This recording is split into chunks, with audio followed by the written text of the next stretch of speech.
On addition of 1 ml 10% NaCl to 10 ml gold sol in presence of 0.025 gram starch, the coagulation is just preventive.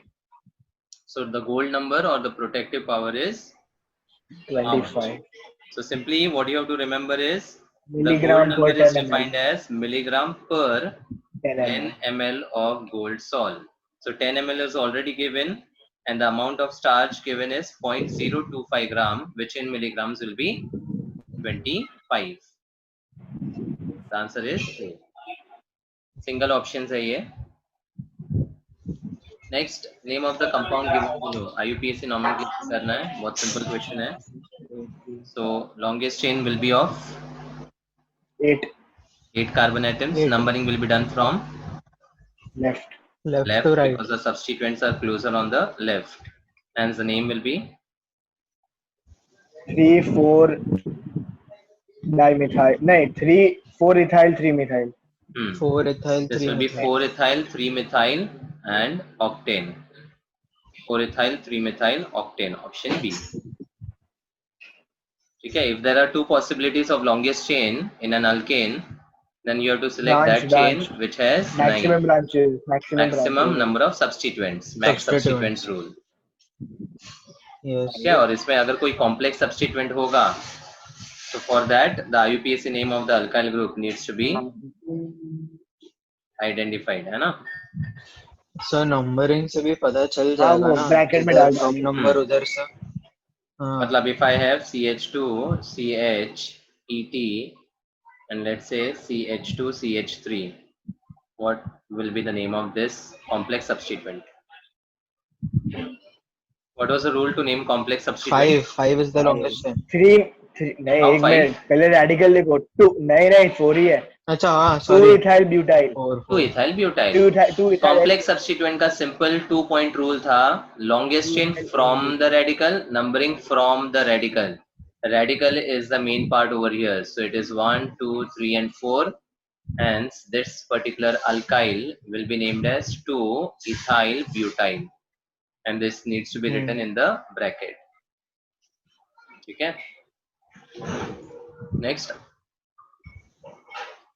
P and Q are to be identified. Given compound is a benzene with C, methyl, ethyl and NH2. It's treated with nitrous acid. It gives 50% yield of P and 50% yield of Q. What is the reaction of amine with nitrous acid? NO2 वो N2Cl वाला ना. Alcohol. Alcohol. If we have an aliphatic amine and it's treated with the nitrous acid HON double bond O, then it converts the aliphatic amine into an alcohol with the liberation of N2 gas and H2O. But if this was aromatic amine, then it will be diazotization reaction, wherein in the intermediate we would get a stable benzene diazonium chloride which could be hydrolyzed to convert into phenol. So aliphatic में हमारे पास RN2Cl जो बनता है वो unstable होता है, but ArN2Cl would be highly stable. So this is an aliphatic amine because it is a benzene ring attached with a carbon, then methyl, ethyl and NH2. It is benzylic amine. है ना, directly NH2 ring पे नहीं है. So अब NH2 would be substituted by OH and we would get a benzylic alcohol. Now 50% yield क्या indicate करता है? वो SN1 वाला ना, SN1 वाला reaction. So benzylic carbocation बनेगा which would be attacked by OH minus to convert into benzylic alcohol. So this will be 50% dextro and 50% levo, meaning the mixture would be enantiomers. Bismuth mixture मिलेगा. Okay. So first option ruled out है क्योंकि आपका first option में यहाँ पे OH लग रहा है, ठीक है. सेकेंड वाला ऑप्शन भी रूल्ड आउट है बिकॉज CH2OH ऊपर वाले मिथाइल का H सब्स्टिट्यूट हो रहा है. थर्ड वाले में NH2 की जगह OH मिल रहा है एंड इनेंशियोमर बोल रहे हैं and this is what was expected, so the answer is option C. And fourth one में प्रॉब्लम क्या है, जो इथाइल का H है उसको सब्स्टिट्यूट करके OH बना रहे हैं, सो वहां पर सब्स्टिट्यूशन नहीं होगा। एनांजियोमर नहीं लिखा तो RS लिखने का ना सर? हाँ, ऐसे अगर ऑप्शंस होते हैं तो फिर उसके मिरर इमेजेस आपको देखने होते हैं। मिरर इमेजेस की RNS, वही ना, मिरर इमेज मतलब RNS। हाँ ठीक है। कॉन्फ़िगरेशन तो एक मिरर इमेज अगर होगा तो एक R होगा तो दूसरा S ही होने वाला है ना। हाँ पर मिरर इमेज ना हो फिर भी ऐसे हो सकता है ना। हाँ मतलब अगर वो परफेक्ट अरेंज सेम अरेंजमेंट में मिरर इमेज है तो R का S ही हो जाएगा ना, अरेंजमेंट हाँ, अलग होगा तो इट कैन बी डिफरेंट। अच्छा, let's also talk about the configuration. So ये अपना फिशर प्रोजेक्शन है in which I am having phenyl over here, then methyl, ethyl and OH. Oxygen for one. This will be the first priority. Now this is CH3, this is phenyl and this is C2H5. So इन तीनों में highest priority किसको जाएगा? Phenyl ethyl phenyl sir. Phenyl को जाएगा, उसके बाद ethyl को जाएगा और उसके बाद मिथाइल को जाएगा। अब ट्रिक क्या था, if the lowest priority is on the vertical line तो जो है line, जैसा है वैसा ही रहेंगे, तो जैसा है वैसा ही रहेगा। मतलब 1 2 3 कैसा घूम रहा है, ऐसा एंटी क्लॉकवाइज, एंटी क्लॉकवाइज है तो ऐसे ही रहेगा। अगर ये फोर्थ प्रायोरिटी हॉरिजॉन्टल पे होता तो जो भी आंसर आ रहा है उसको उल्टा करना है। ठीक है, so that was a concept related with RNS। अगर आपको टेट्राहेड्रल अरेंजमेंट में दिया हो then what is the rule to convert? Angle on the right, Same plane. बार वाला वेज ऑन द राइट। अरे सॉरी, हाँ पाशा बोलो। भाई एंगल ऑन द राइट, तो जो बाहर निकल रहा है वेज वो वाला सब्स्टिट्यूट राइट पे होगा। हाँ, एंगल देखना है between the bonds which are lying in the same plane. तो एंगल किसका देखना है वो भी इंपॉर्टेंट है। Angle between the bonds lying in the same plane, मतलब दो नॉर्मल लाइंस वाला। ठीक है, सो ये एंगल कहाँ पर दिख रहा है आपको? On the right. So angle on the right, the solid wedge का वैलेंसी ऑन द राइट, मतलब OH। तो OH के सामने कौन आएगा? फिनाइल ऊपर आएगा, Me नीचे आएगा, ET। मतलब यही वाला स्ट्रक्चर मैंने वेज फॉर्मेशन में भी बताया आपको। Yes sir. ठीक है, so this is how the RNS configuration is to be named. Next, बहुत अच्छा क्वेश्चन है ये। There is a reaction of sucrose undergoing acidic hydrolysis to give glucose and fructose. This reaction takes place at certain temperature while volume of solution is maintained at 1 liter. At time 0, the initial rotation of the mixture is 34 degree at the start. After 30 minutes, the total rotation of solution is 19 degree. And after a very long time, the total rotation is minus 11 degree. वो Celsius नहीं है, it is 11 degree only. Yes sir. Find the time when the solution would be optically inactive. Sir ऐसा ही भेजा था ना मैंने आपको, ऐसा ही कुछ भेजा था। कभी भेजा था मुझे याद नहीं है। अपने डिस्कस भी किया था। ओके, कॉल पे डिस्कस किया शायद। हाँ ठीक है। अच्छा, तो सुक्रोज जो है इनिशियली डेक्स्ट्रोरोटेटरी होता है, हाँ, एंड हाइड्रोलाइज होने के बाद लेवो हो जाता है। तो आप देख सकते हो इनिशियली एट टाइम 0, मतलब सुक्रोज का ये रोटेशन हुआ 34 डिग्री, 34 होगा। हाँ, बीच के कोई टाइम पे 19 डिग्री दिया है। हाँ, और जब रिएक्शन खत्म हो रहा है तब नेगेटिव हो जाता है।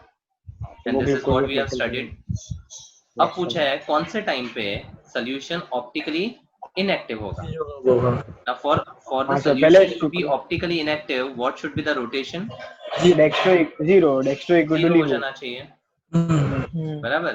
मतलब अगर आप देखोगे तो दो डेटा आपको दिया हुआ है, एक तो टाइम का data in minutes and the optical rotation in degrees, है ना। सो टाइम 0 पे 34 डिग्री था, उसके बाद 30 मिनट के बाद 19 डिग्री हो गया। After a very long time मतलब मतलब इन्फिनिटी। सुक्रोज खत्म हो गया, फाइनाइट टाइम, मतलब तो सुक्रोज ये खत्म हो माइनस गया। 11 दिया है। और अब एक टाइम पूछा है जहां पर सोल्यूशन ऑप्टिकली इनएक्टिव हो जाना चाहिए, तो rotation should Rotation become zero. Zero. बराबर। हाँ, नाउ अगर आपको ध्यान रहेगा तो if you have the data of time in zero, some minutes and infinity, there was a first order का हाँ, rate constant which we write volume के P टर्म्स में हमने infinity माइनस वो प्रेशर वाला था ना, PT minus three times P नहीं नहीं, infinity पीटी वाला इंफिनिटी वाले में नहीं था, वी इंफिनिटी वॉल्यूम के टर्म्स में हमने एक पढ़ा था, हाँ 1 वो by t ln of ester का हाइड्रोलिसिस के टर्म्स में इंफिनिटी अपन वी नॉट ना v infinity minus v naught upon one v v no. infinity minus VT. vt. For a first order reaction, if you have the volumes after a very long time, initial and after some time given, then v infinity minus v naught upon v infinity minus vt. वैसे ही sucrose के hydrolysis के लिए I can write the rate constant in the same manner, 1 by t ln of. अब यहाँ पे just sine inverse हो जाता है, मतलब what we take over here is r naught minus r infinity upon rt minus r infinity. वैसे अगर मैं इसको रिवर्स ना भी करूँ तो कोई फर्क नहीं पड़ने वाला है, इट्स अ फर्क नहीं रेशियो, पड़ता। इट्स अ रेशियो, ठीक है। या तो अब आपको जीरो, इंफिनिटी और एक टाइम के लिए ऑलरेडी पता था, और दूसरे टाइम के लिए आपको फाइंड करना है कि रोटेशन जीरो हो जाता है, तो k तो कांस्टेंट है, ये ढूंढ लेंगे और फिर दोनों में इक्वेट करना है खाली। बस या तो ये k भी ढूंढ कांस्टेंट है। तो एक साइड का इक्वेशन क्या बनेगा, 1 by 30 जब टाइम 30 मिनट्स है, ln of ln 34 plus 34 11 minus of minus 11 है ना, plus r naught minus r infinity, 34 minus of minus 11 कितना हो जाएगा 45 45 and rt minus r infinity 20 मतलब 19 माइनस ऑफ 20 माइनस 11 कितना 20 30 30 ना, 30 is equal to 1 equal by two t अब कौन से टाइम पे 1 by t ये ln रोटेशन जीरो होगा, तो ऊपर वाला तो 45 ही रहेगा, ऊपर वाला 45 ही रहेगा ना, r नॉट और r इंफिनिटी, 0 बट हाँ, ये वाला upon वैल्यू जो 11 है rt upon 11 अब जीरो हो जाएगा, तो zero minus of minus 11 will become 11, 11 हाँ बस समझा। yes sir, ठीक है। So it will be 1 by 30 into, इसको मैं लॉग कर दूं बिकॉज 2.303 दोनों तरफ कैंसिल ही हो जाएगा, तो ये हो जाएगा 3 by 2। What is log 3 by 2? 3 3 minus log 2 कितना होता है बोलो, minus 0.18 हाँ 0.18 log 3 is 0.48, log 2 is 0.3, 0.18 हो जाएगा, तो 1 by 30 into 0.18 equal to 1 by t, 45 by 11 को almost 4 ले लिया मैंने, तो ये 0.6 हो जाएगा। तो टाइम कैलकुलेट करोगे तो this will B 0.6 into 0.3 and t will be equal to 30 by 0.3 which is equal to 103 जितना है 103 100 minutes approx। अब 100 से नियरेस्ट आंसर आपको दिखेगा 103, so the answer is option B। समझा। This is sucrose का acidic hydrolysis reaction wherein the initial optical rotation which was for sucrose positive was given, after some time जब mixture equilibrium में होगा तब कुछ तो वैल्यू दिया हुआ है, और इनफाइनाइट टाइम पे हमें पता है इन्वर्जन ऑफ केन शुगर होता है, तो दैट बिकम्स नेगेटिव। तो अब कौन सा ऐसा टाइम है जहां पर वो जीरो हुआ होगा, वो पूछा है। अच्छा, इसके रिलेटेड मैंने एक और क्वेश्चन लिया है, सिमिलर है, ये देखो। A first order reaction against sucrose undergoing hydrolysis to give glucose and fructose takes place at 308 Kelvin in 0.5 normal HCl. At time 0, the initial rotation of the mixture is 32.4 degree. Again, that will be related with sucrose ka optical rotation, initial, right? After 10 minutes, the total rotation is 28.8 degree. If the rotation of sucrose per mole is 85 degree, glucose is 74 degree, and of fructose is minus 86.04 degree, calculate the half-life of the reaction. So, क्या करेंगे? Just steps को observe करो. सबसे पहले तो reaction हमारा क्या है? सुक्रोज का hydrolysis gives glucose and fructose. The percentage of glucose and fructose is not equal. That is the reason वो वाला आप डायरेक्टली नहीं अप्लाई कर पाओगे. ठीक है. अब सुक्रोज का जो रोटेशन दिया हुआ है वो जस्ट लिख रहा हूं मैं 85 डिग्री, ग्लूकोज का 74 डिग्री एंड फ्रक्टोज जो लेव्युलोज होता है नेगेटिव 86.04 डिग्री.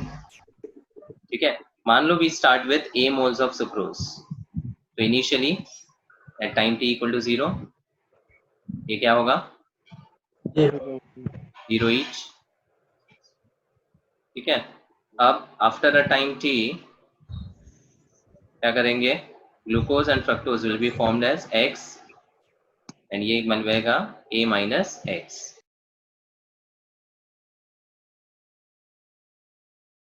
सो इस हिसाब से अब initial rotation of the mixture is 32.4 degree. Initial मतलब at time t equal to 0. अब उस केस में खाली सुक्रोज के A मोल्स को हमने कंसिडर किया है. ठीक है. तो for 1 mole it is 85 degree, तो A moles will be A into 85 और वो टोटल रोटेशन 32.4 डिग्री दिया है. तो इससे शुरुआत में कितने मोल्स है वो मिल जाएंगे. That is 32.4 upon 85. ठीक है.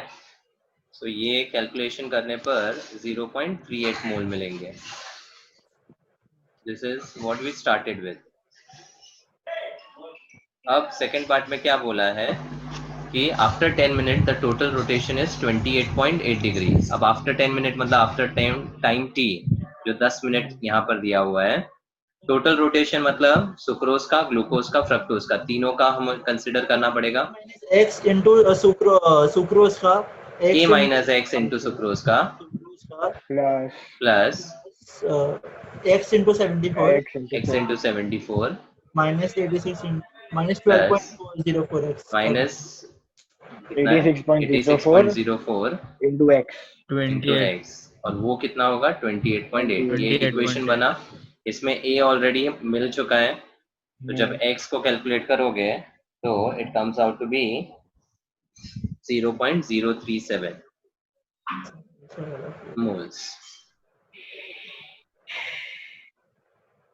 ठीक है. Now once we have got a and a minus x, हमारा फर्स्ट ऑर्डर इक्वेशन में डायरेक्टली ये यूज कर सकते हैं. k equal to 2.303 upon t log to the base 10 a upon a minus x. लेकिन आपको हाफ लाइफ फाइंड करना है तो डायरेक्टली एक हाफ लाइफ का शॉर्टकट फॉर्मूला भी पता है. क्या था? टाइम और हाफ लाइफ का t हाफ अपॉन वो 10/3 वाला ना. हाँ. t equal to 10/3 into t half हाँ into log to the base Log 10 of a naught by 8. A upon a minus x. a upon a minus x. a कितना है? 0.38. 0.38 और minus x करोगे तो 0.038 0.343 मिलेगा. हाँ और ये टाइम अपना 10 है. ठीक है. तो ये 10 और 10 तो कैंसिल हो जाएगा. तो t half will be equal to 3 upon this log का वैल्यू. अब अगर आप देखोगे तो 0.38 अपॉन 0.343 ऑलमोस्ट 1 के करीब आता है. 1.0 वाला होगा. ठीक है. तो ये जो वैल्यू दिया हुआ है this is what we are going to use. That is 3 upon 0.03989 जो भी. अप्रॉक्स 3 अपॉन 0.04 कंसिडर करोगे तो 3/4 आ जाएगा. रुकना चल रहा है ma'am. So that will be approximately somewhere around 75 minutes. That is a half-life. Okay. Increasing value of magnetic moment of following species is Fe2 plus Fe3 plus यहाँ पर CN भी है इसमें तो FeCN6 4 minus. चलो मुझे स्टेप्स बताते जाओ. पहले इसका चार्ज Fe का चार्ज, उसका Fe का कॉन्फ़िगरेशन ऑक्सीडेशन स्टेट +2, 2 उसके बाद इसका 3D 6 इलेक्ट्रॉन, 6 6, फिर लिगेंड को ये देखने तो का, जीरो सर, इसका तो जीरो सारे है। पैर हो जाएंगे तो 0। Pairing. ये है शॉर्टकट तरीका, ठीक है। उसमें एक सेकंड वाले में एक फिर बचेगा। FeCN6 3d5 होगा माइनस, वन तो ये वन Fe का इलेक्ट्रॉन, +3 होगा, ये 3d5 होगा, पैरिंग होगा तो एक अनपेड इलेक्ट्रॉन नीचे T2G में आएगा।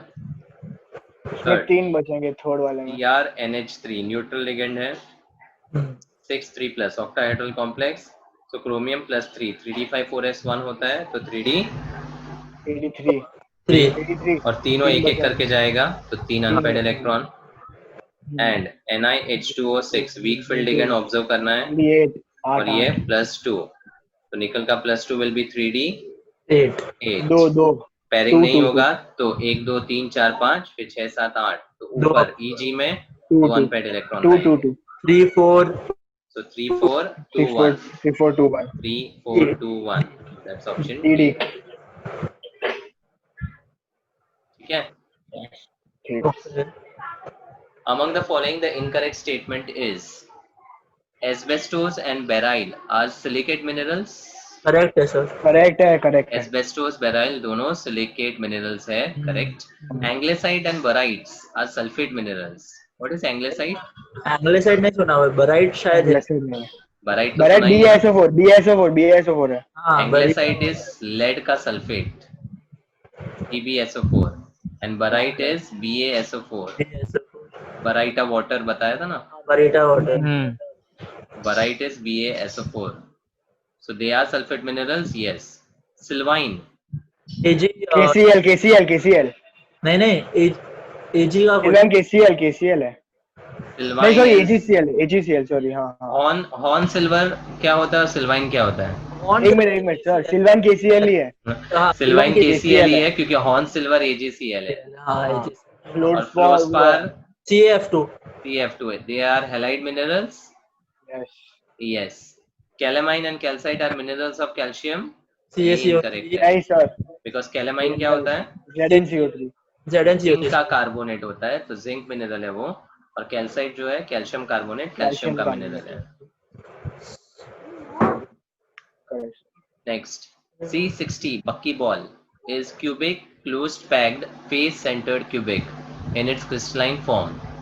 If you insert potassium atoms into all the tetrahedral and octahedral holes of the C60 structure, the formula would become Kx C60. What is the value of x? 1 2 3 या 9? एक minute है। C60 if you put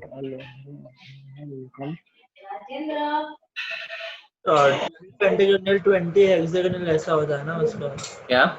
So 1 ना 12 pentagonal 20 hexagonal ऐसा things होता है उसका। If I consider n atoms per unit cell of this buckyball, how many TVs will be there? 2n 4 And how many OVs? n n.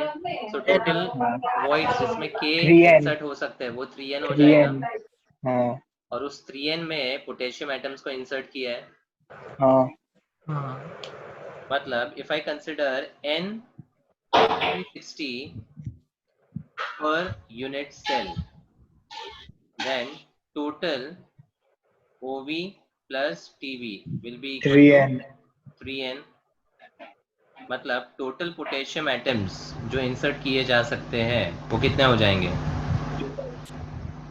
3nk, 3n potassium, ठीक है।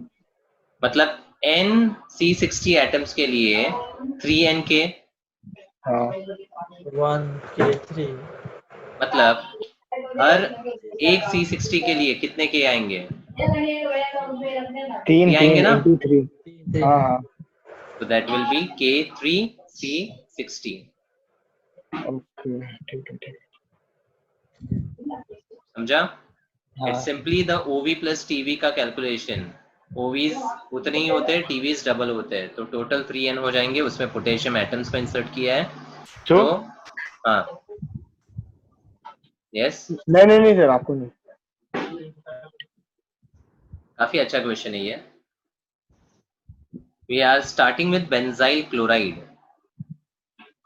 First step reaction is Yes, Cyanide फिर CHO first is हाँ. KCN. So CH2. KCN will CH give you card PH CH2CN. Dibal H. CHO Cyanide partially reduces to CHO aldehyde in the presence of Dibal H. So it will क्या give लिखना है?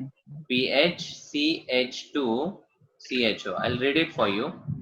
Next step में Selenium selenium dioxide है.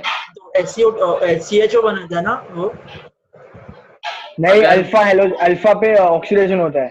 बनाता है. Alpha carbon पे oxidation होता है ना सर. हाँ. If you have RC double bond O CH3 हाँ तो अल्फा मिथाइलिन या अल्फा मिथाइल ग्रुप HCHO को ऑक्सीडाइज करता है. तो अगर टर्मिनल पे रहेगा तो it will convert C it double into CHO aldehyde. And अगर नॉन टर्मिनल पे हो जैसे RC डबल बॉन्ड हो CH2CH3 तो अब एक्टिव मिथाइलिन ग्रुप ये है. अब सेलेनियम डाइऑक्साइड क्या करेगा? डाई कीटोन बनाएगा. समझा? ठीक है. So selenium dioxide is a highly selective oxidizing agent which oxidizes active methyl or methylene group into carbonyl group. तो टर्मिनल पे है तो अल्डिहाइड, नॉन टर्मिनल पे है तो कीटो बनाएगा. ठीक है सर. ठीक है. तो इस केस में एक्टिव मिथाइलिन अपना CH2 है. So selenium dioxide will oxidize this active methylene into carbonyl. So it will give alpha keto compound. है ना? हाँ सर. अब आगे OH माइनस दिया हुआ है फॉलोड बाय H प्लस. वो वो ना Cannizzaro Cannizzaro Excellent. C double bond OH COOH minus अगर आपको कार्बोनाइल के लिए दिखता है मतलब think about only 3 reactions. Cannizzaro and this thing aldol, Cannizzaro and Cannizzaro Iodoform. Iodoform reaction है ना. अब this is having the absence of alpha H मतलब obviously it will undergo Cannizzaro. अब ये इंट्रामोलिकुलर कैनिजारोस होगा बिकॉज दोनों carbonyl in the same molecule है. Now अगर कीटोन और अल्डिहाइड साथ में है तो which will oxidize and which will reduce? aldehyde will oxidize ना. Aldehyde easily oxidizes and ketone will reduce. So CH2 बनाएगा. we will get this as OH CHOH and CHOH aldehyde as C double bond O K मिलेगा पहले. लेकिन H plus दिया है मतलब क्या? OH Acidification हो बनाएगा. गया है और कार्बोक्सिलिक एसिड में कन्वर्ट हो गया. Yes. So the correct answer is C. option C. बहुत अच्छा सीक्वेंस था ये. अच्छा. Benzyl chloride to benzyl cyanide, partial reduction of cyanide to aldehyde. Selenium dioxide oxidizes active methylene into a carbonyl group, and then intramolecular canizarose where aldehyde oxidizes and ketone reduces. SO2 का वो भी था ना sir. Allylic carbon को वो करता है. वो MnO2 है. ये भी है सर. MnO2 भी है. ये भी CO2 है. है लेकिन है. ज्यादा करके Mostly तो है. MnO2 को फेवर करता है. MnO2 तो है. MnO2 हाँ. तो है ही. अलाइलिक और और बेंजाइलिक वो भी होता है. हाँ अलाइलिक और एक था. NBS का प्रोपारगाइलिक. प्रोपारगाइलिक बॉन्ड के लिए. प्रोपारगाइलिक क्या था वो सर? Propargylic triple bond. मतलब अलाइलिक में कैसा होता है C के एडजेसेंट पे डबल होता है ना. इसमें C के एडजेसेंट पे ट्रिपल होता है. अच्छा बस इतना ही ना. हाँ. ओके ठीक है. सर NBS में भी अलाइलिक फॉर्म होता है ना. हाँ वो तो allylic. NBS is allylic halogenation. Allylic है. अलाइलिक हैलोजनेशन मतलब अगर प्रोपीन को NBS से ट्रीट किया. N propyl. हाँ. N propyl chloride. कैसा N प्रोपाइल? अलाइलिक कार्बन ये है, इधर हैलोजनेशन होगा NBS के प्रेजेंस में. अलाइल ब्रोमाइड बनता है. N प्रोपाइल ब्रोमाइड नहीं. हाँ सॉरी. भूल गया क्या? नहीं नाम में कंफ्यूज हूँ. मतलब अलाइलिक कार्बन के ऊपर हैलोजनेशन होगा. ठीक है. नेक्स्ट मल्टीपल है, more than one. Work done in a open vessel. अरे सर ये क्या? ये NTA का है क्या सर? एनटीए का है सर ये तो। ठीक है, निकाला सर। एनटीए का नहीं है, मैंने तो कोई और से निकाली, एनटीए में आया था। एनटीए में आया सर बहुत सेम ऑप्शन सब सेम है सर। ए सर ए। पर ये NR एक से ज्यादा ऑप्शन वाला है। हाँ एनआर डेल्टा टी ना, पर डेल्टा ये मेरे को रॉन्ग लगा सर, एनआर डेल्टा टी होता है वर्क डन, पर इसमें सिर्फ टी दिया है। हाँ एक मिनट, मैं पूछ रहा हूँ मतलब एनटीए में कौन सा, अभी जो जेई मेंस का बोल यही रहे हो आप? मेंस सर, मेंस का दिया है। तो उसमें सारे कैलोरीज में दिए होंगे, इसमें कैलोरी और जूल। हाँ पर वो तो, पर ये भी मेरे को क्वेश्चन तो रॉन्ग ही लग रहा है सर। क्यों? एनआर टी थोड़ी होता है भाई। डेल्टा एनआरटी हुआ ना इसके अंदर। डेल्टा एनजीआरटी यूज करना है। डेल्टा एनआरटी है। क्या हो गया तेरे को? पर एनआर डेल्टा टी होता है ना सर, एनआर डेल्टा टी होता है वर्क डन। अरे when the temperature changes you have to take NR delta T। जब एन चेंज तो डेल्टा एनआरटी होता है। हाँ, हाँ ठीक है। so this will give ferric chloride and liberation of hydrogen gas। So Fe solid, HCl, dilute aqueous, this will be solid and this will be gaseous। Balanced reaction है। So work done in an open vessel मतलब at atmospheric pressure and बोला है 112 ग्राम of Fe। So 112 ग्राम मतलब कितना moles हुआ? 4 अच्छा 2 moles 2 moles मतलब this will be entirely multiplied by 2। Work done will be equal to minus delta Ng RT। delta Ng मतलब ये 1 और बाकी सब 0 ही है। So this will be 1 into R। Calories में 2 लेना है, टेम्परेचर 300 होगा। So this will be equal to minus 600 calorie पर मोल।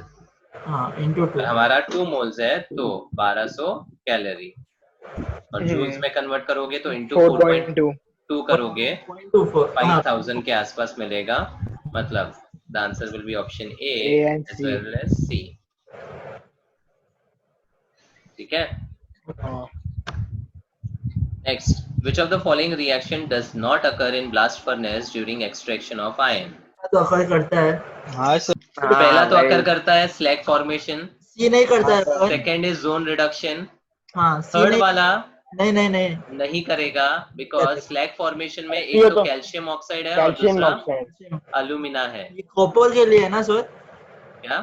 कॉपर के हाँ कॉपर के लिए CuFeS2 वाला। हाँ CU का। परफेक्ट। और FeO break down into Fe and half O2 ये भी नहीं होता है। नहीं होता, C and D. So does not occur is option C and D. Next, third butoxide, क्या सोचा? Strong elimination, strong base, bulky base, strong base and bulky base, so it will undergo elimination reaction। Options में देखोगे तो they are talking about endocyclic Sitzef, exocyclic exo sir, exo और exo Hoffman and endo Hoffman। Hofmann sir, exo Hofmann endo से exo Hoffmann sir. हाँ, तो सबसे पहले टर्ड butoxide क्या करेगा, यहाँ से आपका Br जाएगा और एडजेसेंट में से H। बल्कि बेस ऑपोजिट टू सेटजेफ देता है ना, ऑपोजिट टू सेटजेफ रूल। तो यहाँ पे डबल बॉन्ड आएगा और यहाँ पे CH3, तो ये मेजर प्रोडक्ट होगा। और माइनर में क्या होगा, H आपका मिथाइल ग्रुप के H से निकलेगा, so that will give you this type of product। Now this will be your Sitzef product and this will be the Hoffman's product। एंडोसिजेफ एक्सो। तो ये वाला क्या है, एंडोसाइक्लिक, और ये वाला क्या है, एक्सोसाइक्लिक। तो एंडोसाइक्लिक Sitzef ऑप्शन ए है और एक्सोसाइक्लिक हॉफमैन सी है। ठीक है, third butoxide is a bulky base. हां, मेजर तो एक्सोसाइक्लिक होना चाहिए ना। नहीं मेजर कैसे एक्सोसाइक्लिक होगा? अरे ये वही है ना, बल्की बेस स्ट्रॉन्ग बाहर एलिमिनेशन करता है। हॉफमैन्स एलिमिनेशन, एंटी-सेट्जेफ्स, एंटी-सेट्जेफ्स भाई। मेजर यही होता है, मोस्टली तो यही होता है सब। हाँ मतलब प्रपोर्शन में ना। हाँ because third butoxide is a bulky base, तो अंदर वाले H को निकालना मुश्किल होगा बिकॉज ऑफ स्टेरिक फैक्टर्स। बाहर वाले H को इजीली एक्सेस कर सकता है और वहां से इजीली निकाल सकता है। अगर ये इथॉक्साइड या मिथॉक्साइड वाला बेस होता तो फिर Sitzef वाला मेजर होता। हाँ, तो if the major product is asked, exocyclic Hoffman would be the major product। Identify the incorrect order। bond energy of halogen, is that correct? Wrong sir, wrong. Tell me the F2 correct third one. है. भी आ रहा है Tell me the correct one. Cl2 Br2 F2I2. BRFI CLBRFI Cl2 Br2 F2I2. Halogens का order of reactivity very important. It's chlorine, bromine, third पे fluorine and then iodine iodine. ठीक है, और इसका रीजन क्या था? FF दोनों smaller atoms है, so the repulsion between the atoms would be greater very high, due to which the atoms would move apart from each other and the bond would become weak. So bond energy, yani energy required to break the bond would be lesser for F2. Then nucleophilicity in air. Halides का nucleophilicity. अब halides का जो nucleophilicity है उसके दो cases है. पहला polar protic solvent में और पोलर एप्रोटिक सॉल्वेंट में. हाँ ए प्रोटेक्ट के अंदर उल्टा होता है ना. ए प्रोटेक्ट क्या होता है पहले वो बोलो. अरे ए प्रोटिक में जो बेसिक स्ट्रेंथ है वही होता है और पोलर प्रोटिक में उल्टा होता है. उल्टा होता है मतलब पोलर प्रोटिक में किसका ज्यादा? प्रोटेक्ट के अंदर एफ का क्या ज्यादा. पूछा क्या पर I-. एयर प्रोटिक है कि नॉन ए प्रोटिक है? अरे वो बाद में डिस्कस करेंगे. पहले एप्रोटिक तो पहले वाला मेरे को सर. ये बोल जो पूछा है. प्रोटेक्ट प्रोटिक सॉल्वेंट मतलब H प्लस के प्रेजेंस में. हाँ पूछा. ज्यादा होगा ना. तो H प्लस के प्रेजेंस में मैंने क्या बोला था? ये H प्लस आयंस किसको ज्यादा घेर के रखेगा? को ऐसा है हाँ F माइनस को F माइनस को. तो उसके न्यूक्लियोफिलिसिटी की स्ट्रेंथ या न्यूक्लियोफाइल की स्ट्रेंथ कम हो जाएगी. तो इस केस में ऑर्डर क्या था? I, B, CL है और F. और पोलर ए प्रोटिक मतलब जहाँ H प्लस नहीं होगा तो उधर उल्टा हो जाएगा. F minus would be stronger than Cl minus, Br minus and I minus. ठीक है. अब here, what will here be considered? Aprotic. Aprotic sir. Aprotic. So इस केस में F माइनस का स्ट्रेंथ ज्यादा होना चाहिए, लेकिन ऑर्डर रिवर्स दिया है, मतलब ये भी इनकरेक्ट ऑर्डर है. तो हमारे लिए करेक्ट आंसर है वैसे. ठीक है. सीबी होगा, मतलब सीबी इनकरेक्ट होगा. Bond angle water, hydrogen sulphide, selenide, telluride. क्योंकि बॉन्ड नीचे एंगल नीचे डाउन वाला the group goes on decreasing. In fact क्योंकि नीचे वाले H2O में का हाइब्रिडाइजेशन के हिसाब से बॉन्ड एंगल आता है 104 degree 35 minutes 35 minutes. T but ऐसी बाकी करो सबका 90 जो डिग्री. है हाइब्रिडाइजेशन 90 डिग्री होगा. हाइब्रिडाइजेशन कंसिडर ही नहीं करना होता है. हाँ कौन सा रूल है ये? 90 डिग्री होगा. रेगोस rule. Very good mind. Drago. तो इन सबका अप्रोक्स 90 डिग्री के आसपास होता है. ठीक है. ये कौन कौन से ग्रुप के लिए वैलिड है? नाइट्रोजन फैमिली और ऑक्सीजन फैमिली 15 एंड 16. तो इसका कंडीशन था electronegativity should be less than और इक्वल टू 2.5. तो यहाँ से लेकर यहाँ तक के लिए ये वैलिड होता है. एटलीस्ट एक लोन पेयर होना चाहिए, इलेक्ट्रोनेगेटिविटी 2.5 से इक्वल या कम होना चाहिए, तो फिर ड्रैगोस रूल को अप्लाई कर सकते हैं. तो in a nutshell it's applicable for group 15 and 16, जहां पर थर्ड पीरियड और उसके ऑनवर्ड्स जो हाइड्राइड्स हैं उनका हाइब्रिडाइजेशन नहीं कंसिडर होता है, और उस केस में the angle is somewhere around 90 degree. ठीक है. Acidic nature, is this correct? नहीं sir wrong. Obviously sir. wrong. Wrong, Phenol wrong. is most acidic, followed by water and फिर then अल्कोहल ethanol. नॉर्मल. तो यहाँ पे चारों के चारों ऑर्डर गड़बड़ है. ठीक है. नेक्स्ट सेक्शन 3 पैसेज टाइप है. Breath analyzer is used to detect the alcohol content in the suspected drunk divers. The ethanol in the exhaled breath is oxidized to ethanoic acid with an acidic solution of dichromate. This reaction we have already understood. So ethanol will oxidize with acidified dichromate into ethanoic acid. Dichromate will reduce to Cr3 plus and H2. Now the breath analyzer measures the color change and produces a meter reading calibrated in the terms of blood alcohol content, जिसको BAC बोलते हैं, blood alcohol content. तो इसमें जो reading आती है that is BAC count. Now the question is, if E naught of acetic acid ethanol is 0.33 and E naught of पूछा ना, is तो 1 ही होगा ना.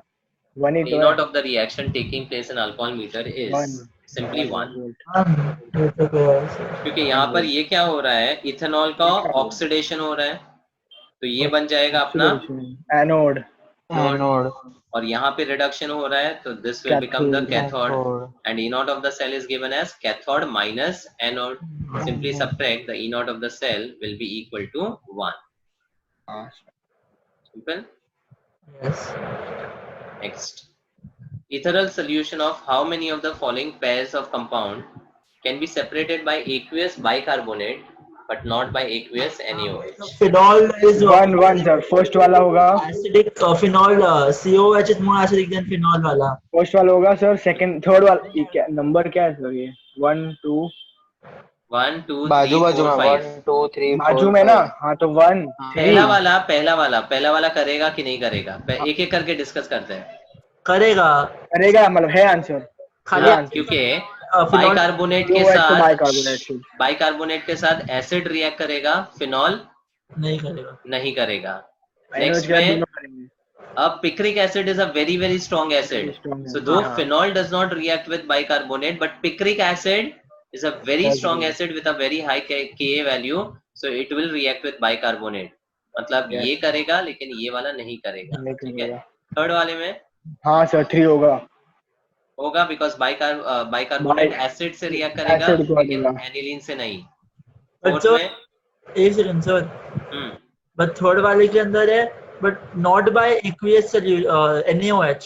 NaOH तो करेगा ना दोनों के साथ रिएक्ट भी करेगा ना, तो वो आंसर थोड़ी ना हो सकता है. क्या क्या separated by aqueous bicarbonate, acid को सेपरेट कर लेगा। हाँ, अरे सर वो क्वेश्चन है कि it is separated by aqueous bicarbonate but not by NaOH. NaOH करेगा ना NH2 के साथ रिएक्ट हाँ तो NaOH भी एक सेकंड करना करता है ना सर ये है ना रिएक्शन NaOH एनिलीन का नहीं है क्या reaction aniline with acidic medium में करेगा ना, एनिलीन तो बेस है, बेस के साथ कहाँ रिएक्ट करेगा। वही तो सर. नहीं होता है NaOH से भी सेपरेशन हो जाएगा ना दोनों का. क्या NaOH से भी NaOH COH से करेगा और NH2 से नहीं करेगा रिएक्ट. पर NH2 का H नहीं निकल सकता क्या सर हाँ NH2 का H नहीं निकल सकता नहीं, कैसे निकलेगा? नहीं है, aniline reacts with HCl acidic medium में, एनिलीन थोड़ी एम्फोटेरिक कंसीडर करते हैं, ये तो ल्यूविस बेस है ना, तो HCl के साथ एनिलीनियम क्लोराइड बनाएगा। अपन कितनी बार निकालते तो है NH2 का H नहीं ऐड करते उसके अंदर NH3+ बनाते हैं अपन. NH3+ बनाते हैं। निकालते भी है माइनस तो मैंने नहीं सुना है एनिलीन का. वो आप कौन से थैलीमाइड में बात कर रहे हो जन्म? हाँ करते हैं मतलब NH- देखा तो थैलीमाइड में क्यों करते हैं, क्योंकि NH is surrounded by 2 EWG groups which makes the H highly acidic, उसका रीजन है। हाँ तो थर्ड करेगा कि नहीं करेगा बोलो। अरे सर NaOH HCO3 और NaOH दोनों से सेपरेशन हो सकता है ना, दोनों COH से रिएक्ट करेंगे, तो क्वेश्चन में बाय NaHCO3 बट NaOH से नहीं होगा, तो फिर अगर रिएक्शन नहीं हो रहा तो फिर नहीं होगा थोड़ा वाला रॉन्ग है सर. पर फोर्थ वाला होगा सर, फोर्थ वाला होगा. फिनॉल और एनिलीन, फोर्थ वाला होगा सर. यस फिनॉल को करेगा लेकिन एनिलीन को नहीं। हाँ लेकिन ये सर एक मिनट बाइकार्बोनेट थोड़ी रिएक्ट करेगा क्या? नहीं करेगा ना, नहीं करेगा ना, दोनों का कंडीशन सेटिस्फाई होना है, खाली फर्स्ट वाला ही है सर है ना, ये भी गया। नेक्स्ट बाइकार्बोनेट आया, मतलब फिनॉल और अल्कोहल दोनों उड़ गए, दोनों नहीं है एक ही है। तो यहाँ पर दो कंडीशन सेटिस्फाई करने वाला एक ही ऑप्शन है, that is benzoic acid versus phenol, ठीक है। The sum of coordination number and oxidation state of central metal ion in complex formed when excess of KCN is added to aqueous solution of copper sulfate. K4CuCN6 ना, CuCN K4CuCN6 A3 के K4 ऐसा ही कुछ बनता है mostly. Analytical chemistry group number 2, ये वो ना वो सर चॉकलेट ब्राउन, वो तो FeCN6 के साथ है, chocolate brown precipitate Fe K4FeCN6 के साथ कॉपर रिएक्ट करता है तब मिलता है। हाँ This is a reaction of copper with KCN. अरे ये तो वो है क्या, वो 546 वाला है क्या ये? ना ना ना ना ना ना K5CU4 नहीं, ऐसा KI था ना? वाला रिएक्शन याद है? Cu2 हाँ, plus with KI. Cu2I2। हाँ अच्छा हाँ, साइनो वो सूडो हैलोजन, सूडो हाँ हैलोजन। हाँ हाँ. हाइड्रोजन तो सुनो, the cupric reacts with KCN to form Cu plus 2 and Cn minus 1, that is cupric cyanide. अब मैंने क्या बोला था, when we talk about copper plus 1 and copper plus 2, which is stable. Aqueous में कॉपर +2 पर ऐसे कॉपर +1। हाँ, तो ये एक्वियस सोल्यूशन नहीं है ना, तो इस केस में the cuprous is more stable than cupric. Aqueous Only है in ना, case तो of aqueous, aqueous cupric is more stable. सुनो पहले, तो इस तो केस दिया में है क्या जो। होता है, जो cupric वाला आयन है cupric cyanide का, that undergoes further reduction into CuCN, which exists as a dimer, Cu2CN2। and यहाँ पर साइनोजन बनता है CN twice.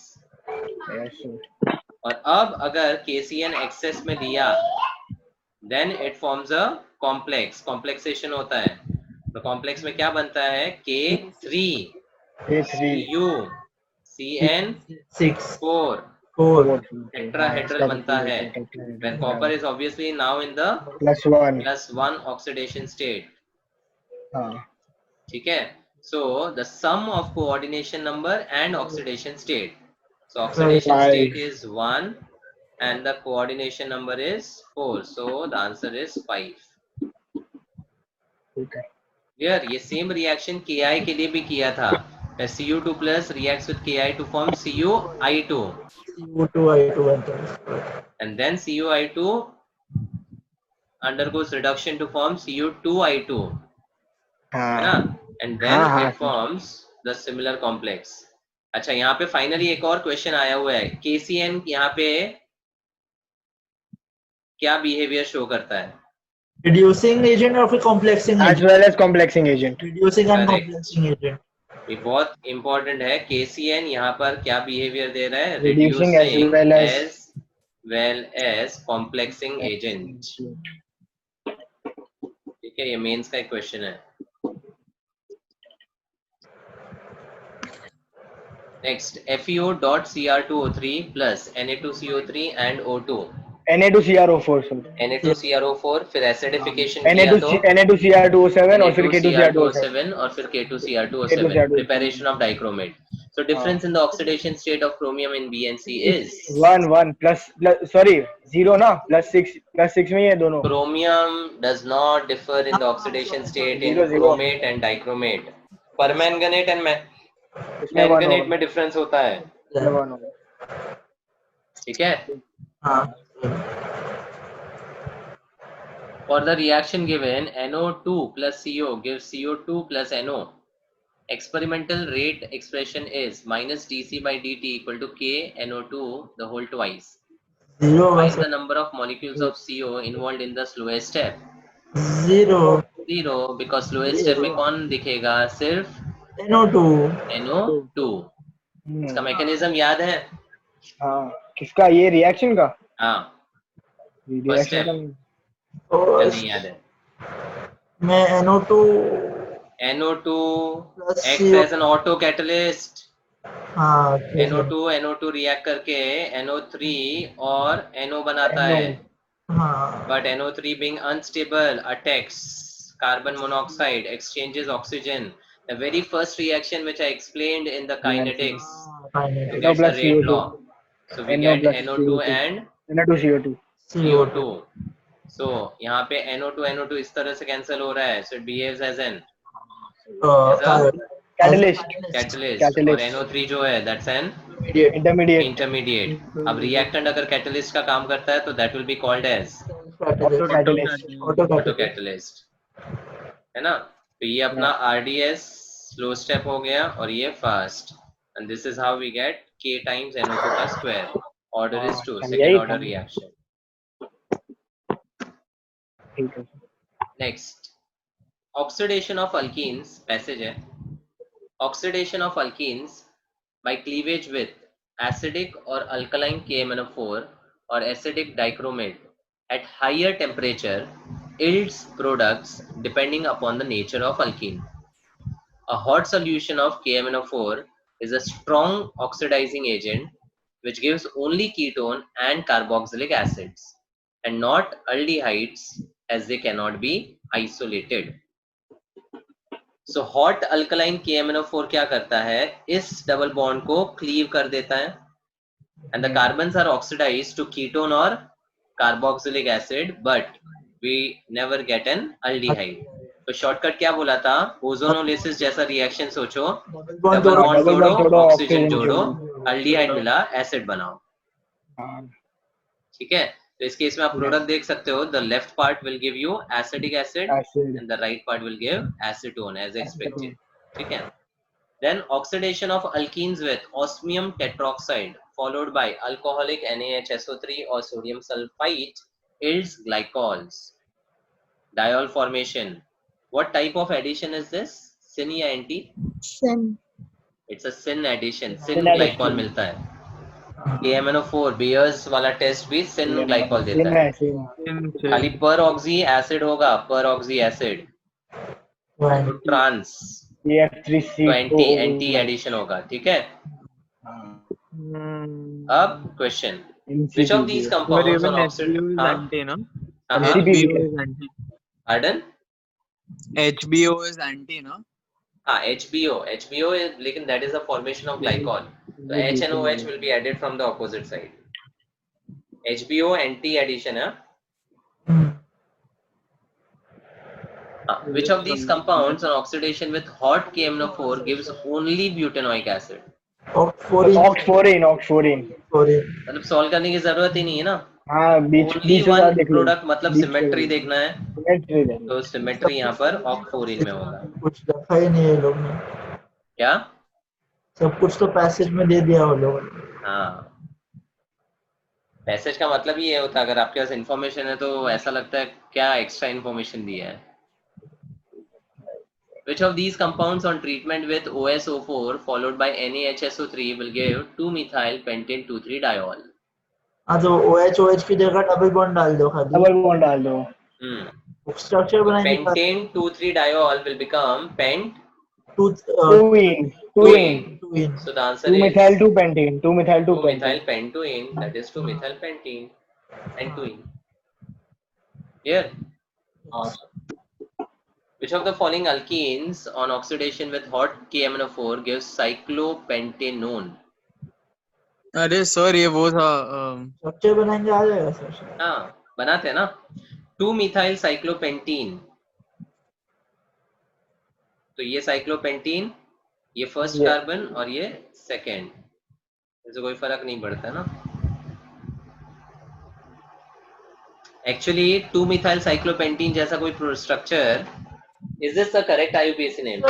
है ही नहीं, होएगा ही नहीं. 1 2 3 4 5 1 2 3 4 ही तो है. 4 है. आपका डबल बॉन्ड जो है उसको 1 2 इस तरह से मिलेगा ना, तो मिथाइल को लोवेस्ट नंबर हाँ, मिलना मतलब चाहिए. 1 1 होना चाहिए भाई. 1 1 होना 1 मिथाइल या just methyl cyclopentene should be the name. अगर 3 मिथाइल दिया होता ना तो फर्क पड़ता, because then the methyl would have been on the next carbon adjacent to double bond, है ना. 1 and 2 जैसा स्ट्रक्चर में 1 मिथाइल साइक्लोपेंटीन करेक्ट होगा. अच्छा, एनीवेज इसमें क्या करना है, डबल बॉन्ड तोड़ो, ऑक्सीजन जोड़ो. अब जैसे ही मैं यहाँ पे तोड़ूंगा तो रिंग तो टूट जाएगा ना, और मुझे प्रोडक्ट में रिंग चाहिए, तो ये रूल्ड आउट है.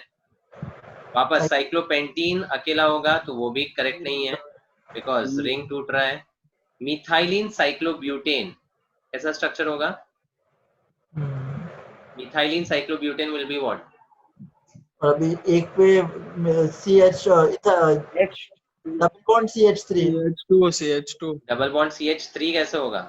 CH2 अभी देखा ना एक्सोसाइक्लिक वाला कंपाउंड, CH2.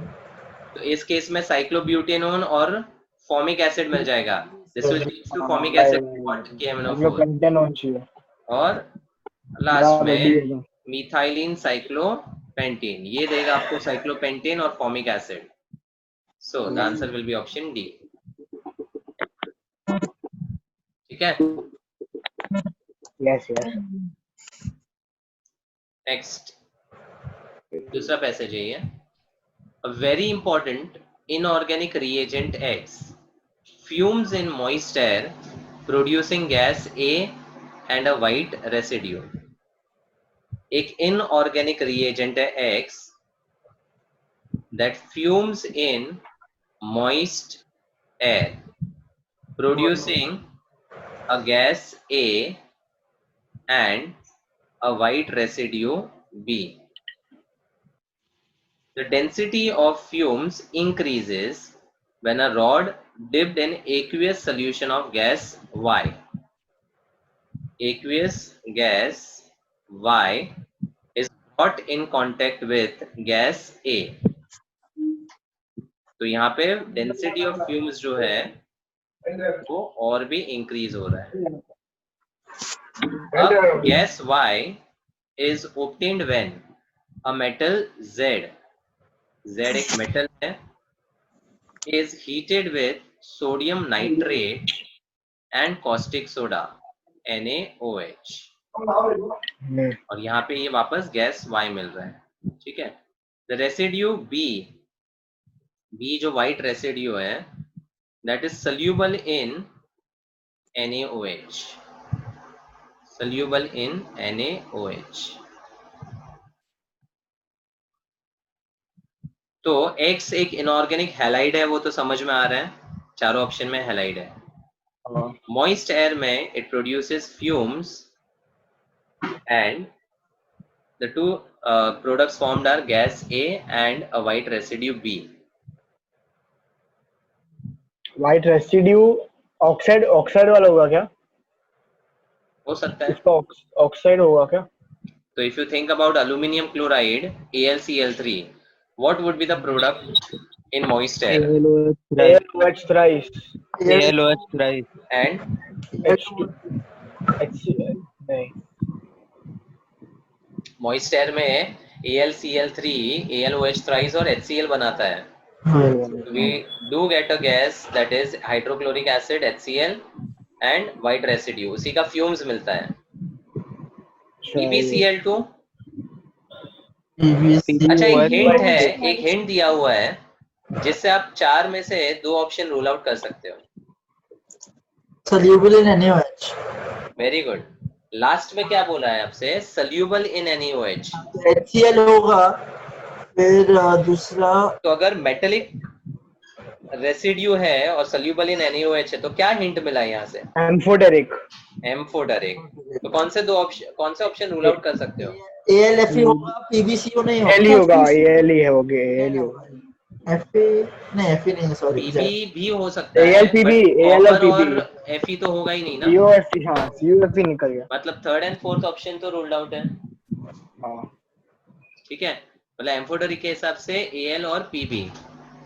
अब लेड का क्लोराइड मॉइस्ट एयर में does it produce HCl and a white residue? PbO2 बनता है क्या? PbO है तो PbO2. You can talk about PbOH twice या PB का ऑक्साइड.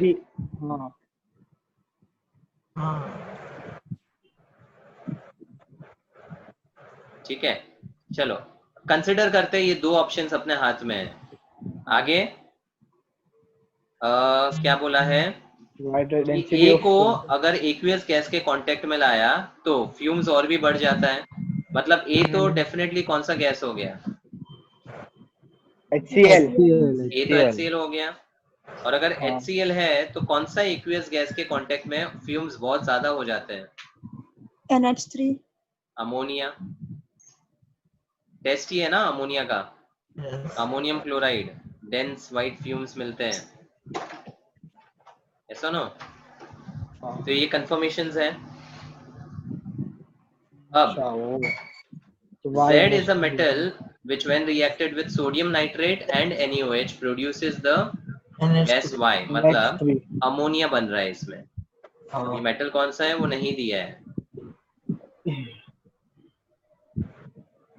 ठीक है.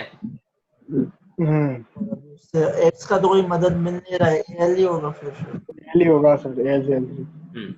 अब यहाँ पे ये इनऑर्गेनिक रिएजेंट में अब 2 वेरिएशंस है.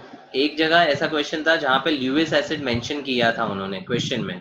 तो बन ही जाता है असल में। तो क्लियर तो है क्लियर था कि AlCl3 था, ठीक है। मतलब एक और जगह सिमिलर क्वेश्चन था बट उसमें इनऑर्गेनिक रिएजेंट की जगह ल्यूइस एसिड मेंशन किया था, तो क्लियर था कि ये AlCl3, तो है, आँख बंद कर दे। ठीक है। अब इसका नेक्स्ट क्वेश्चन अच्छा है, यहाँ तक तो पैसेज सेम है, रिपीटेड है। आगे यहाँ से क्वेश्चन शुरू होता है अभी। 2.616 gram of element Z, element Z क्या था? वो मिला नहीं अपने को, वो रिएक्ट मेटल, नहीं मिला, Z थोड़ी मिला है।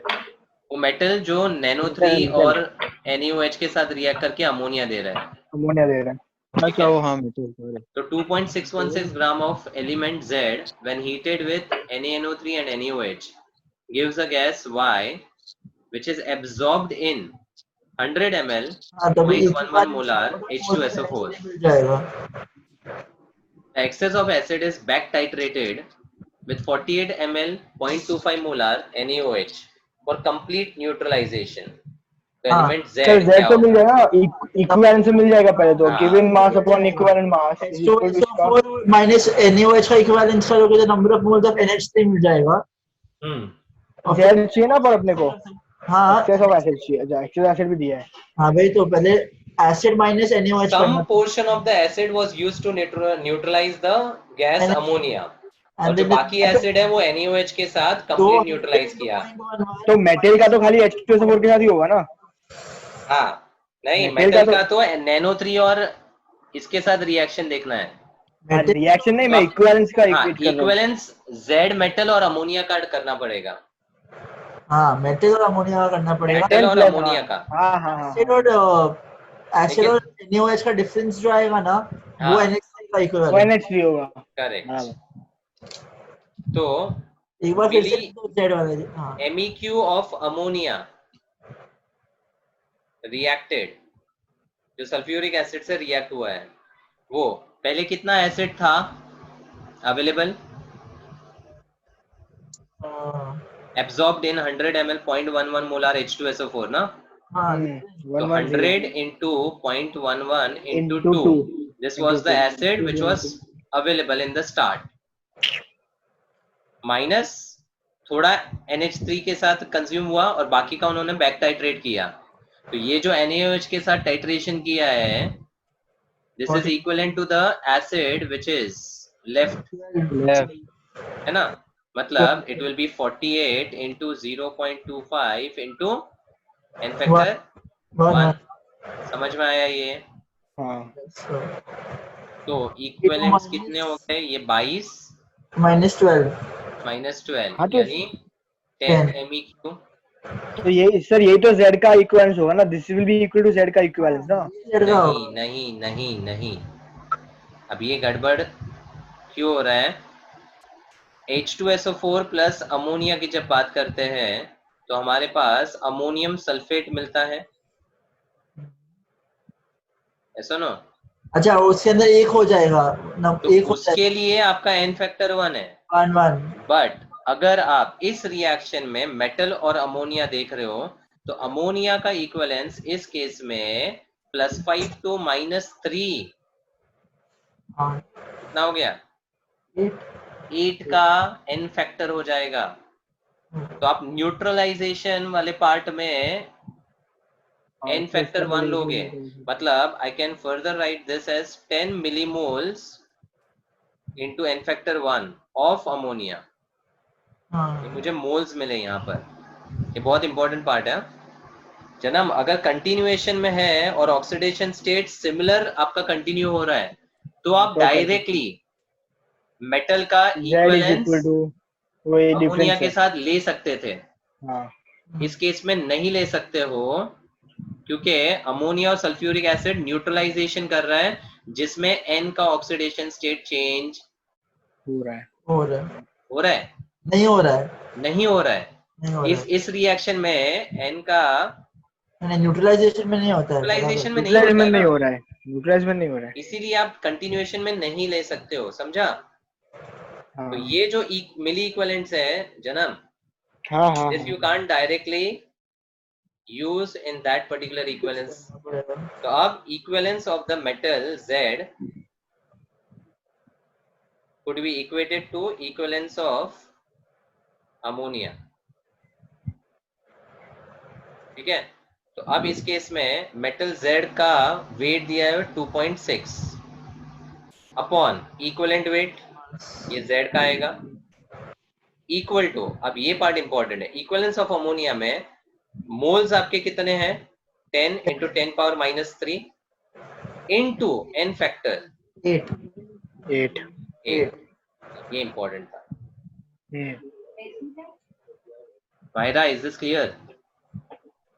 Yes, Vaida? sir. Yeah. Yeah, I got it. So finally अगर देखोगे कैलकुलेशन में 260 अपॉन 8 आता है which is equal to 2.5. 32.5 किसका इक्विवेलेंट वेट है?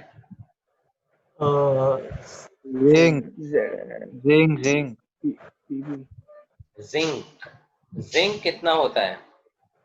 65 65.4 divided by 2. एटॉमिक वेट होता है और इसका एक ही ऑक्सीडेशन स्टेट होता है which is 2. तो इसका ऑलमोस्ट 32.5 आ जाता है. के आसपास आएगा. ये 2.616 है तो और एक्यूरेट आएगा. I have just approximated it. So can you So तो पहले स्टेप का क्या यूजी क्या था? कौन से पहले स्टेप का? ये जो फर्स्ट स्टार बनाया आपने. ये हाँ. ये ना, तो इससे ही तो हमें अमोनिया का मोल्स मिला ना. अमोनिया तो चाहिएगा ना भाई. अच्छा वो 10 मिलीमोल उसका है. ठीक है. n मिलीमोल्स को यूज करके ही तो उसको n फैक्टर 8 किया ना. हाँ. समझा? काफी अच्छा क्वेश्चन था ये. इसका वाला करो ना स्लाइड एक सेकंड. तो अगर ये मेटल हम जिंक ले लेते हैं तो can we now frame the reaction zinc with sodium nitrate in alkaline medium gives ammonia plus NaOH है तो पानी तो मिलना ही है plus what would be the product? ZnNO3. Sodium zinc और ऑक्सीजन. Na2ZNO2. सोडियम जिंकेट बनता है. Na2ZNO2. Sodium zincate. एक बार नेक्स्ट स्लाइड करो ना. रिएक्शन. एक बार नेक्स्ट स्लाइड करो ना.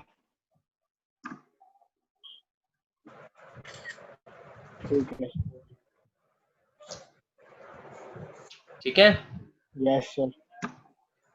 And last में the gas Y when treated with excess of chlorine the product obtained is, which was the gas Y? NH3. Ammonia.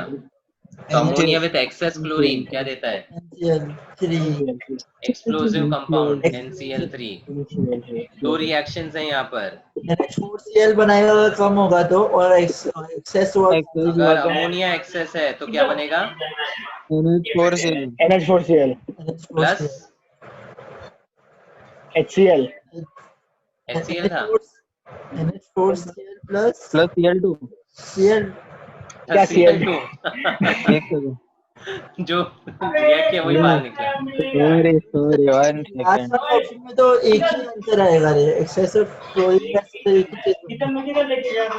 लोग भूल गए रिएक्शंस. थोड़ा देखो पी ब्लॉक. N2. हाँ. ठीक है. अमोनिया एक्सेस में है और अगर क्लोरीन एक्सेस में रहेगा तो NCl3 प्लस HCl मिलता है. उस केस में HCl आएगा.